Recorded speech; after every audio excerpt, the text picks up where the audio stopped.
नमस्कार. खबरबाच्या खास बातमध्ये मी विजय पवार आपलं मनपूर्वक स्वागत करतोय. मित्रांनो, 10वीची परीक्षा अगदी जवळ आलेली आहे. अभ्यास करणाऱ्या विद्यार्थ्यांनी 10वीची तयारी कधीपासून सुरुवात केली आहे, पण जो अभ्यास करणारा विद्यार्थी नाही किंवा तो थोडा दुर्लक्ष करणारा विद्यार्थी आहे तो मात्र आता पुस्तकामध्ये मान घालून बसलेला आहे आणि तो अभ्यास करायला लागलेला आहे. पण ही परीक्षा पद्धती जेव्हा आपण अंगीकारतो, ही परीक्षा पद्धती जेव्हा जवळ येते 10वीची, हा एक टप्पा आहे.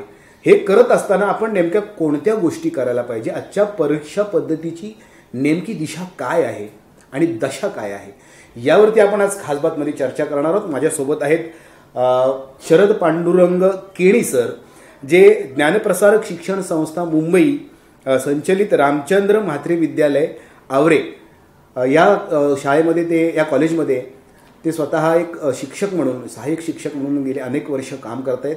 ते ज्युनियर कॉलेजला शिकवतात आणि गेले अनेक वर्ष ही परीक्षा पद्धती ते अनुभवत आहेत. त्यांना अनेक अनुभवातून ते त्या परीक्षेकडे पाहतायत. त्यांचेसुद्धा मनामध्ये काही प्रश्न आहेत, माझ्यासुद्धा मनामध्ये प्रश्न आहेत. आपण चर्चा करूया त्यांच्याशी या विषयावरती. सर नमस्कार. नमस्कार. खास बातमध्ये तुमचं मनपूर्वक स्वागत करतोय. गेली अनेक वर्ष तुम्ही 10वीच्या विद्यार्थ्यांशी संबंधित आहात. तुम्ही 10वीच्या विद्यार्थ्यांना शिकवताय, पुढे तुम्ही ज्युनियर कॉलेजच्या विद्यार्थ्यांना सुद्धा शिकवताय. म्हणजे ही शिक्षण प्रक्रियेमध्ये तुम्ही गेले अनेक वर्ष काम करत आहात. आजचा 10वीचा विद्यार्थी जेव्हा शिक्षण घेतोय, तर 10वीचा विद्यार्थी पहिलीपासून 10वीपर्यंत येत असताना त्याच्यासमोर एक 10वीचा टप्पा असतो की मला 10वीचा टप्पा पार करायचा आहे. नेमका हा टप्पा महत्त्वाचा आहे का आजच्या विद्यार्थ्याच्या जीवनामध्ये 10वीचा शैक्षणिक दृष्टिकोनातून? बरोबर सर, कारण 10वी हे अतिशय महत्त्वाचं असं टप्पा आहे की जेव्हा आपण पहिली ते 9वीपर्यंतच्या सर्व इयत्ता पार करतो, नंतर मग 10वी नंतर आपल्याला अनेक वाटा पुढे या ठिकाणी आपल्याला पाहायला मिळतात. बरोबर. मग 10वी नंतर आपण समजा कॉलेज जीवनामध्ये आपण गेलो किंवा या ठिकाणी अभियांत्रिकी, वैद्यकीय शाखा, अशा प्रकारच्या अनेक शाखा या ठिकाणी आहेत. त्याच्यामुळं 10वी जोपर्यंत आपण उत्तीर्ण होत नाही तोपर्यंत आपल्याला ह्या दिशांकडे या ठिकाणी वाटचाल करता येऊ शकत नाही. बरोबर. आणि म्हणून या ठिकाणी प्रत्येकाचं एक स्वप्न असतं की ही परीक्षा या ठिकाणी आपण योग्य रीतीने पुढे जाऊन या ठिकाणी पार पाडली पाहिजे. यासाठी आपल्या सर्व मित्रमंडळी असतील, पालक असतील, शिक्षक असतील, या सर्वांचं लक्ष त्या विद्यार्थ्याकडे त्या दृष्टिकोनातून असतं. बरं. जेव्हा हा विद्यार्थी 10वी नंतर उत्तीर्ण होऊन या ठिकाणी पुढच्या आपल्या भविष्याकडे या ठिकाणी वाटचाल करतो, तेव्हा त्याचं एक क्षेत्र या ठिकाणी ठरलेलं असतं आणि त्या दिशेनं या ठिकाणी त्याची वाटचाल पुढे चालू होते. आणि म्हणून या ठिकाणी आपण या ठिकाणी 10वीकडे त्या दृष्टिकोनातून पाहत असतो. परंतु आता काही कालखंडानंतर थोडा त्याच्यामध्ये बदल झालेला आहे सर. याचं कारण असं आहे की 10वी नंतरचे अनेक कोर्सेस जे होते, अभ्यासक्रम जे होते, ते त्यांनी आता थोडेसे शासनाने डायव्हर्ट केलेले आहेत. ते ज्युनियर कॉलेज नंतर या ठिकाणी आणलेले आहेत. त्याच्यामुळे काही दृष्टिकोन म्हणजे 12वी नंतर आणले सर. त्याच्यामुळे काय झालेलं आहे की थोडासा जो कल आहे विद्यार्थ्यांचा, तो या 10वीच्या या ठिकाणी इयत्तेकडे थोडासा बदललेला आहे असं मला तरी वाटते. पाहण्याचा दृष्टिकोन बदललेला आहे. तो मग 12वीचा विचार करतोय का आता, असं वाटतं? या ठिकाणी विचार करतो. कारण असं आहे की 10वी नंतर फक्त आपण काय पाहतो तर कॉलेजचं जीवन पाहतो किंवा एक तर डिप्लोमा वगैरे ह्या शाखा आहेत. पण बाकीच्या शाखा आपल्याला पूर्णपणे बंद केलेल्या आहेत. बरोबर. पूर्वी ते तसं नव्हते. पण 12वीचा टप्पा ज्याला गाठायचा असेल किंवा 12वी नंतर शासनाने काही कोर्सेस सुरू केलेले असतील, म्हणजे ते महत्त्वपूर्ण असू शकतात, किंवा 10वी नंतर काही आहेत. पण 10वी नंतर पास झाल्यानंतर आपण विविध शाखांमध्ये डिवाइड होतो. म्हणजे कला शाखा आहे, वाणिज्य शाखा आहे, विज्ञान शाखा आहे.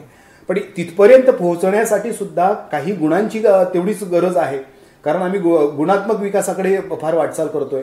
तर त्यातून काय सांगता येईल तुम्हाला?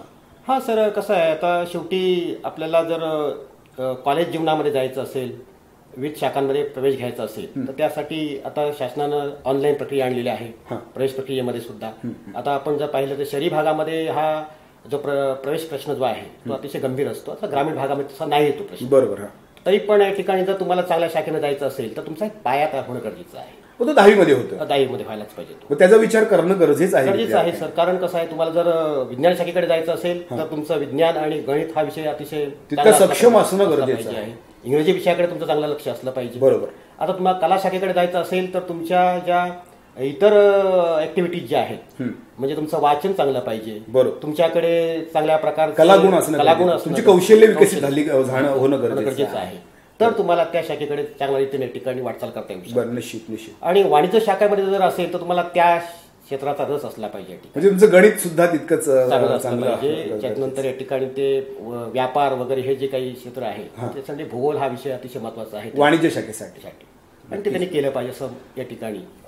बरोबर आहे सर. आजची 10वीची परीक्षा पद्धती आहे आणि कालची 10वीची परीक्षा पद्धती होती. तर या दोन्ही परीक्षा पद्धतींमध्ये नेमकं तुम्ही काय सांगाल की कोणती परीक्षा पद्धती योग्य होती, विद्यार्थ्याला पुढे घेऊन जाणारी आहे, असं तुम्हाला काय वाटतं याच्यामध्ये? तुम्ही गेले अनेक वर्ष काम करता. अनेक वर्ष काम करतो सर. पूर्वीच्या इयत्ता ज्या होत्या त्याच्यामध्ये जे अभ्यासक्रम जे होती, म्हणजे समजा आपण 10वीच बोलूया ना, आपण सर्व पहिलीपासून ते 10वीपर्यंत बोलूया. बरोबर. त्याच्यामध्ये कसं होतं की विद्यार्थ्याला स्वतः विचार करण्यासाठी असा एक अभ्यासक्रम होता त्यावेळी. म्हणजे पूर्वीच्या अभ्यासक्रमाबद्दल बोलताय तुम्ही. मग त्यावेळी विद्यार्थी काय करायचा, आपलं स्वतःचं आकलन करून घ्यायचा आणि आकलनानंतर या ठिकाणी त्याला वाटायचं की बाबा हा विषय आपला कळला किंवा नाही, त्या दिशेने तो या ठिकाणी प्रयत्न करायचा. आता कुठेतरी या ठिकाणी पाठांतर पद्धती आलेली आहे, एक साचेबंद पद्धती आलेली आहे. त्याच्यामुळे फक्त विद्यार्थी तेवढाच अभ्यास या ठिकाणी करतो आहे. आणि म्हणून या ठिकाणी जर पाहिलं तर विद्यार्थ्याचा अभ्यासाचा जो कल आहे तो घसरत चाललेला आहे असं या निमित्ताने आपल्याला म्हणता येईल. दोन्ही परीक्षा पद्धतींमध्ये दोन्ही ही परीक्षा पद्धती, आजची परीक्षा पद्धती जी आहे ती पूर्वीपेक्षा वेगळी आहे सर. बरोबर की साचेबंद आलेली आहे. पण विद्यार्थ्यांना परीक्षा पद्धती साचेबंद झालेली असं म्हणायचं की विद्यार्थी त्याच्याकडे साचेबंद पद्धतीने पाहतोय असं मानता येईल आपल्याला? अभ्यासक्रम जर त्या पद्धतीने तयार केलेला असेल शासनानं तर मग विद्यार्थी त्या दिशेने त्या दृष्टिकोनातूच पाहणार आहे. या ठिकाणी पूर्वी तो कसा होता, पूर्वी समजा एखादा गद्य किंवा एखादी पद्य कविता असेल, त्या कवितेची जे काही आकलन आहे, त्याची मध्यवर्ती कल्पना आहे किंवा या ठिकाणी त्या कवितेमध्ये या ठिकाणी रसग्रहण नेमकं काय या ठिकाणी होणं गरजेचं आहे, हा दृष्टिकोन ठेवून विद्यार्थ्याचा अभ्यास करायचा या ठिकाणी. तशा प्रकारच्या कविताही अभ्यासक्रमामध्ये होत्या. तुम्ही लयबद्धता होती त्याच्यामध्ये, आशय होते त्याच्यामध्ये. आता मुक्त छंदातल्या कविता आणल्या, मुक्त छंदाच्या कविता, नव कवितांच्या संदर्भात नवकवींच्या कविता पुढे पुढे येत. मग त्यामुळे काय झालेलं आहे तर विद्यार्थ्याचं थोडंसं या ठिकाणी अभ्यासाकडचं लक्ष आहे थोडंसं विचलित झालेलं आहे या साचेबंद पद्धतीमुळे असं मला या ठिकाणी वाटतं. पण साचेबंद पद्धती म्हणता येईल, तुम्ही म्हणताय ते बरोबर आहे. पण आजच्या त्या परीक्षा पद्धतीमध्ये किंवा अभ्यासक्रमामध्ये काही असे उतारे दिलेले आहेत, उतार्यावर त्यांना प्रश्नांची उत्तरे द्यायची आहेत, ती शोधायची आहेत. तरी सुद्धा आपण कसं काय साचेबंदपणा म्हणू शकतो? आता कसं आहे सर झालं, आता तुम्ही उतार तुमच्या समोरच आहे तो, त्याच्यातून तुम्हाला फक्त प्रश्न शोधायचे आहेत. त्याच्यामुळे तुमचं नेमकं कौशल्य त्याच्यातून काय, स्वतःचं आकलन काय, काही त्याच्यामध्ये होतच नाही आकलन सर. बरोबर. फक्त तुम्ही तिथे प्रश्न पाहता, प्रश्नाचं उत्तर कुठे त्या उतार्यामध्ये आहे तेवढंच पाहता, त्यातून तुम्हाला स्वतःला काय आकलन त्याच्यातून होत नाही. नक्कीच नक्कीच. मला हेच अपेक्षित होतं तुमच्याकडनं की तुम्ही मला हे सांगताय की नाही, कारण हेच गरजेचं आहे. आजचा आम्ही फक्त उत्तर, तिथे प्रश्न आहे, उत्तर शोधायचं आहे आणि आम्हाला खाली लिहायचं आहे फक्त. माझी अभिव्यक्ती काहीच नाही त्याच्यामध्ये, माझी अभिव्यक्तीला कुठे जागाच नाहीये फक्त. आम्ही म्हणून तुम्ही साचेबंद पद्धतीने म्हणताय. आजचा विद्यार्थी ह्या परीक्षा पद्धतीकडे कसा पाहतो, तुम्हाला काय वाटतं? आजचा विद्यार्थी ह्या परीक्षांकडे आपल्याला एक ठिकाणी फक्त परीक्षार्थी म्हणून तो तिथे उभा करतो आहे. बरोबर. तो ज्ञानार्थी म्हणून विद्यार्थी त्या समोर या ठिकाणी येत नाही. ज्ञान ग्रहण करण्याची त्याची क्षमता, त्याची या ठिकाणी पात्रता त्यामुळे या ठिकाणी कमी झालेली आहे असं या निमित्ताने सांगता येईल. कारण कसं आहे, पूर्वीचा जो विद्यार्थी होता त्याच्याकडे अनेक विषयांचं ज्ञान असायचं. आजच्या विद्यार्थ्याला फक्त ठराविक गोष्टींचं फक्त ज्ञान पाहायला मिळतं. म्हणजे एखादा विषय समजा त्याचा आवडीचा असेल त्या विषयापुरता तो ज्ञान घेतो आहे, परंतु इतर विषयांच्या बाबतीत या ठिकाणी त्याची पाठी त्याची कोडीच असते. या ठिकाणी एखाद्या विद्यार्थ्याला समजा या ठिकाणी त्याला गणितामध्ये ज्ञान चांगलं आहे, पण नागरिकशास्त्रात समजा एखादा प्रश्न आपण विचारला की भारताचे पंतप्रधान कोण, तर त्याला त्याचं उत्तर सर देता येत नाही. या ठिकाणी सरळ सरळ उत्तर तो विसरून जातो. बरोबर. त्यामुळे नाही, आजची परीक्षा पद्धतीमध्ये सुद्धा जेव्हा बदल होत गेलेले आहेत तेव्हा शासकीय पातळीवरती हे बदल करत असताना कोणत्या नेमका विचार केलेला असावा? शासनाने आता माहिती आणि तंत्रज्ञानाचं युग आहे, त्या निमित्तानं आपण पाहतो सर, संगणकावर आपल्याला इंटरनेट महाजालावर आपल्याला सर्व गोष्टी त्या मिळत आहेत. बरोबर. ज्ञान तुम्हाला भरभर भरभर जसं पाहिजे तसं मिळतं. एक बटन क्लिक केलं तरी आपल्याला सगळं ओपन होतं. पूर्वी एखादा माणूस या ठिकाणी एखाद्या ग्रंथालयात जायचा, अनेक पुस्तकं तो शोधायचा, अनेक संदर्भ शोधायचा, तेव्हा त्याचं ज्ञान ते विकसित व्हायचं.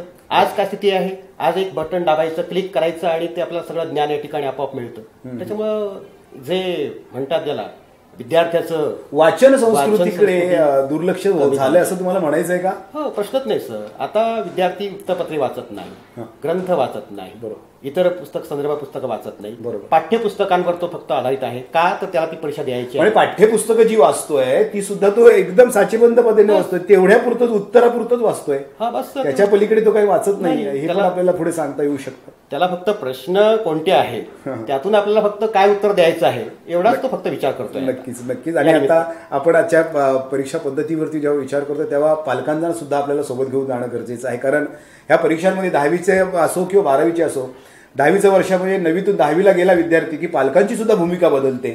तो 11वीतून 12वीकडे गेला की त्याची पालकांची भूमिका बदलते. या सगळ्यांमध्ये पालकांची नेमकी कोणती भूमिका असणं गरजेचं आहे? काही पालकांच्या बाबतीत जर पाहिलं आपण तर त्यांची विद्यार्थ्यांची क्षमता न पाहता त्यांच्याकडून त्यांची जास्त अपेक्षा असते. हा एक पालकवर्ग आहे. अर्थात तो काही प्रमाणात आहे, पण असा एक पालकवर्ग आहे. आता समजा आपण ग्रामीण भागामध्ये काम करणारी माणसं आहोत, त्यामुळे आपल्याला असं दिसतं की पालकांचं विद्यार्थ्यांकडे बऱ्याच अंशी दुर्लक्ष असतं. त्यांचं असं मत आहे की सगळी गोष्ट या ठिकाणी शाळेने केली पाहिजे. डॉक्टर कलामांचं एक महत्वाचं विचार आहे, आपले भूतपूर्व राष्ट्रपती. त्यांनी असं म्हटलं या ठिकाणी की जर पाहिलं तर विद्यार्थी हा खऱ्या अर्थाने घडतो तो पालकांमुळेच खऱ्या अर्थाने. निश्चित. म्हणजे तो केवळ शिक्षकांवरती अवलंबून राहता कामा नये. पण पालकांच्या पाठीमागे त्यांचं घर असतं आणि शिक्षकाच्या पाठीमागे त्याचा या ठिकाणी परिवार असतो. बरोबर. त्याच्यामुळं कसं होतं की शिक्षक फक्त एखाद्या अर्थजनाच्या दृष्टिकोनातूनच या सर्व गोष्टींकडे पाहतो. हाडाचे शिक्षक आता फार कमी राहिलेले आहेत. पूर्वी या ठिकाणी शिक्षक हा जो पेशा होता तो फार या ठिकाणी उंचीवर गेलेला होता. अनेक चाणक्यांसारखे गुरु आपल्याला या भारतामध्ये लाभलेले आहेत की त्यांनी या ठिकाणी असे काही विद्यार्थी घडवलेले की या ठिकाणी या भारताचा त्यांनी इतिहास या ठिकाणी बदलून टाकलेला आहे. पण आताचे तसे काही अध्यापक या ठिकाणी आपल्याला फारसे सापडत नाहीत. अध्यापकांचा या ठिकाणी कल सुद्धा थोडासा बदललेला आहे. त्यांची ज्ञान घेण्याची संपादन करण्याची क्षमता थोडीशी बदललेली आहे. त्याच्यामुळे या ठिकाणी विद्यार्थ्याकडे पाहण्याचा त्यांचा दृष्टिकोन थोडासा बदललेला आहे. एक साचेबंद पद्धतीनं शिकवायचं, त्यातून या ठिकाणी विद्यार्थ्याला काय मिळतं काय नाही मिळालं असा विचार करायचा नाही. त्यामुळे कुठेतरी पालक वर्ग शिक्षकांकडे त्या दृष्टिकोनाने पाहतोय आणि त्यामुळं या ठिकाणी विद्यार्थ्याला या ठिकाणी या सर्व गोष्टींपासून वंचित राहावं लागतं. असं एक माझं या ठिकाणी एक तुम्ही सुद्धा पालक आहात, तुम्ही सुद्धा एक शिक्षक आहात. एक पालक आणि एक शिक्षक ह्या दोन भूमिका तुम्ही जेव्हा बजावताय त्यावेळेला तुम्हाला काय वाटतं ह्या परीक्षा पद्धतीकडे पाहताना? मी आता समजा शिक्षक म्हणून जर पाहिलं तर माझा कल का असणार आहे की विद्यार्थी माझा घडला पाहिजे. माझ्या विद्यार्थ्याला ह्या सगळ्या गोष्टी या ठिकाणी क्षमतेने यायला पाहिजे. मी जो विषय शिकवतो तो विषय या ठिकाणी विद्यार्थ्याला भरभरून यायला पाहिजे. ही माझी समजा या ठिकाणी मूलभूत कल्पना असेल. जेव्हा मी पालक या दृष्टिकोनातून पाहतो तर माझा विचार काय असेल, फक्त माझा विद्यार्थी त्या परीक्षेमध्ये उत्तीर्ण होऊन पुढच्या इयत्तेमध्ये तो गेला पाहिजे हाच फक्त. आणि त्याला चांगले गुण मिळाले पाहिजे, बस एवढंच आहे. त्याची आकलन क्षमता किती वाढली, त्याचा भावनांक किती वाढला, त्याचा बुद्ध्यांक किती वाढला, ह्याच्याकडे त्या पालकाचं. म्हणजे आज आपण असा विचार नेमका करूया. एक पालक म्हणून तुमची भूमिका सांगता तुम्ही सांगितलेल्या आहेत की पालक सुद्धा तितकेच अगदी संकुचित झालेले आहेत. माझ्या पाल्याला त्याची बौद्धिक क्षमता विकसित झाली पाहिजे, तो खऱ्या अर्थाने ज्ञानार्थी व्हायला पाहिजे असं फारसं पालक कुठला विचार करत नाहीये. सर, आपण ही चर्चा अशीच पुढे चालू ठेवणार आहोत. मित्रांनो, ही चर्चा आपण अशीच पुढे चालू ठेवतोय. बऱ्याच गोष्टी आपल्याला अजून जाणून घ्यायच्यात, त्याबद्दल घेऊया छोटीशी विश्रांती.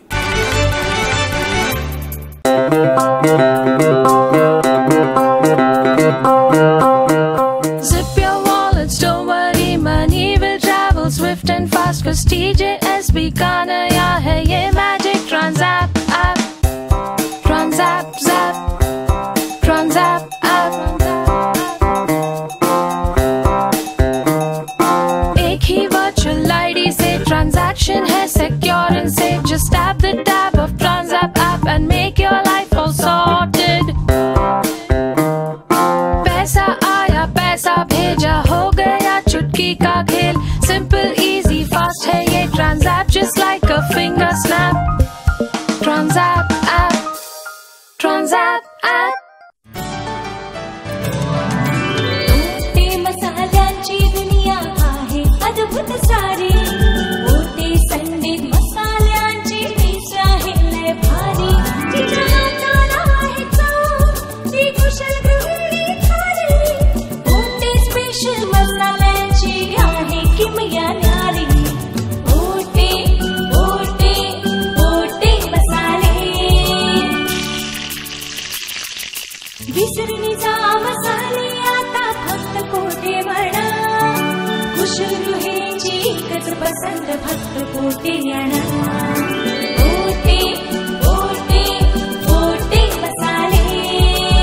स्वाद आणि जेवणातच नव्हे तर जीवनातही.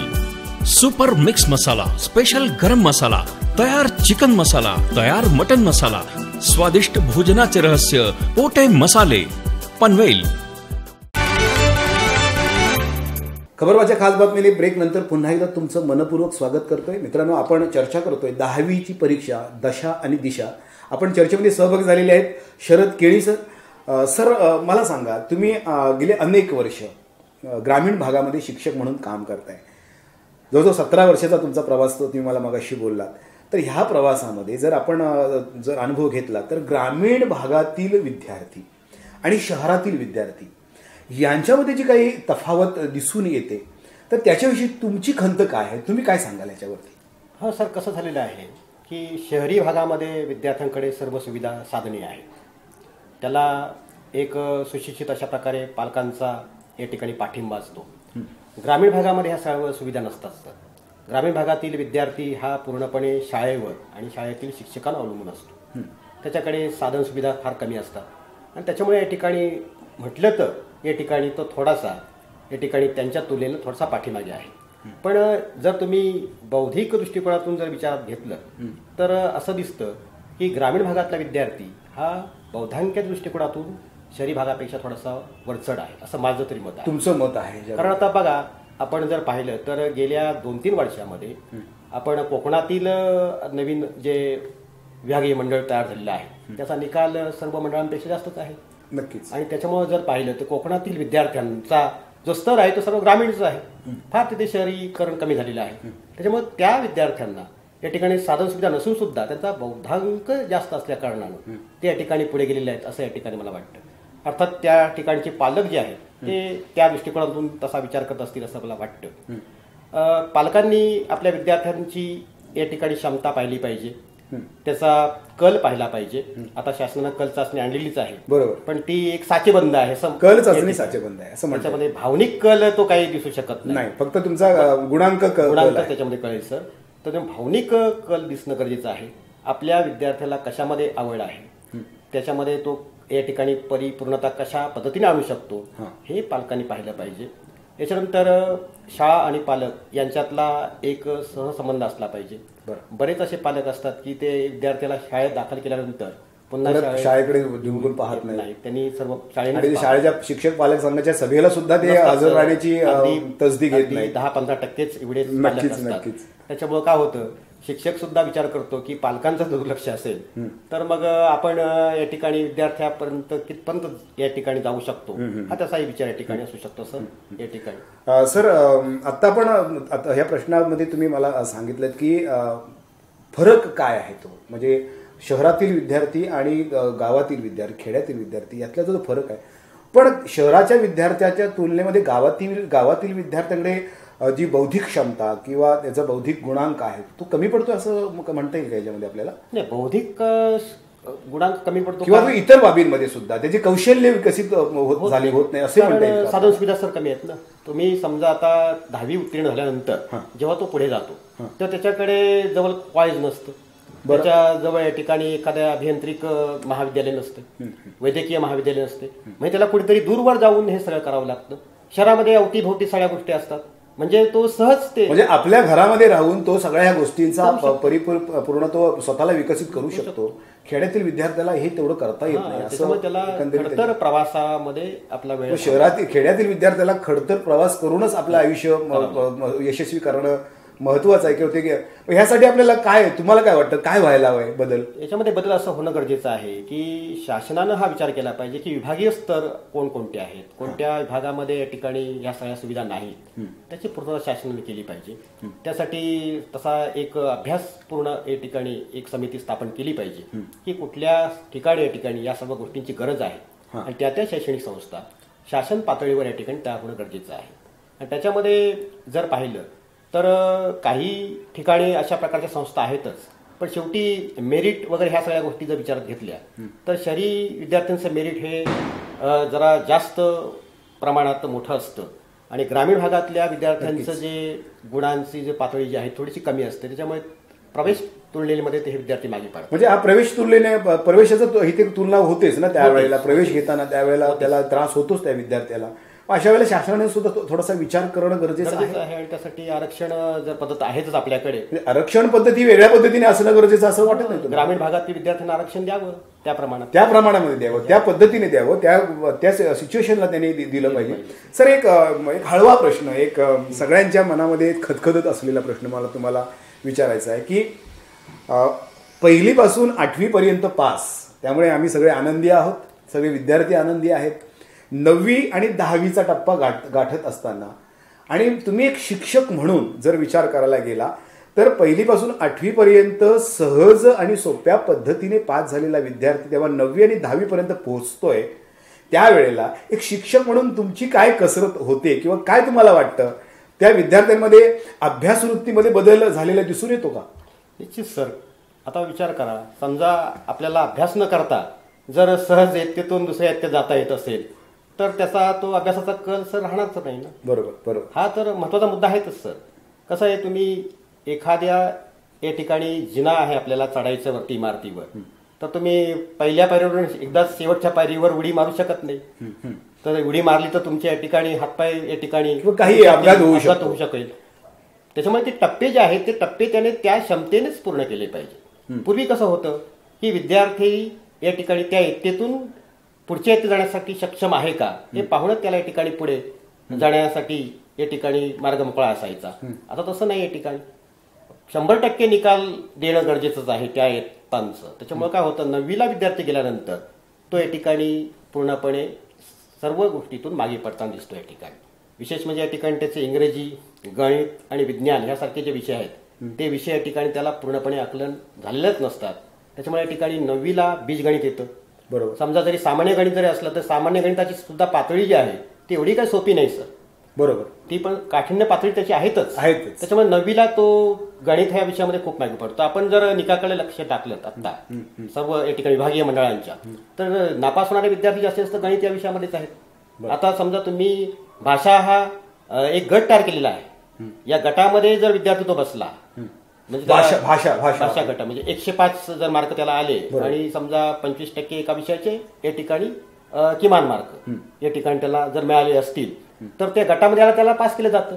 म्हणजे त्याला इंग्रजीची तो नापास असून त्याला इंग्रजीमध्ये त्याला पास केलं जातं आणि गणितामध्ये विद्यार्थी मागे पडतायत.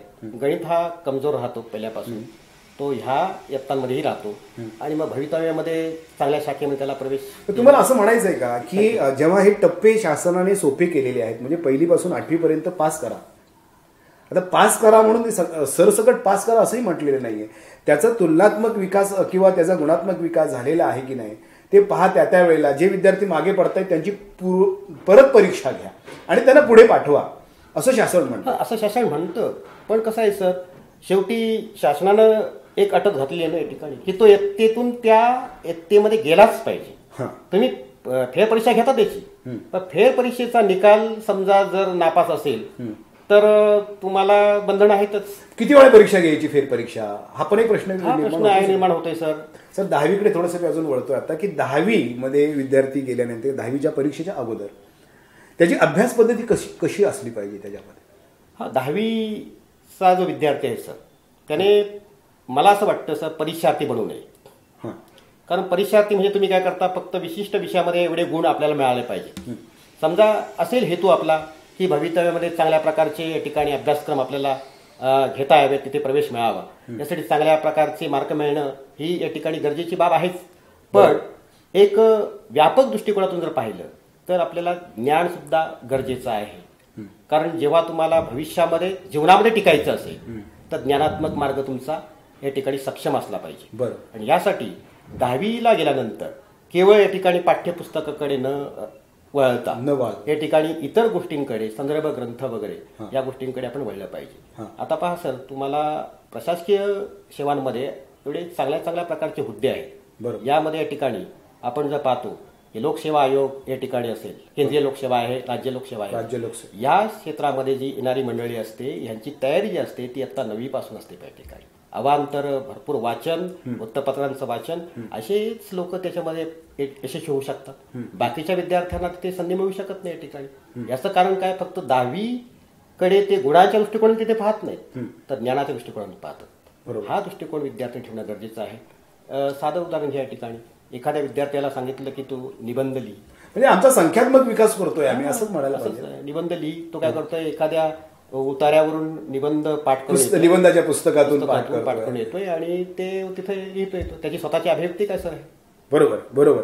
अभिव्यक्ती त्याला स्वतःला करताच येत नाही, त्याची तो स्वतः प्रकट होऊ शकत नाहीये, त्याला शब्द जुळवता येत नाही, शब्द व्यक्त होत नाही, असं म्हणायचं तुम्हाला. हो सर.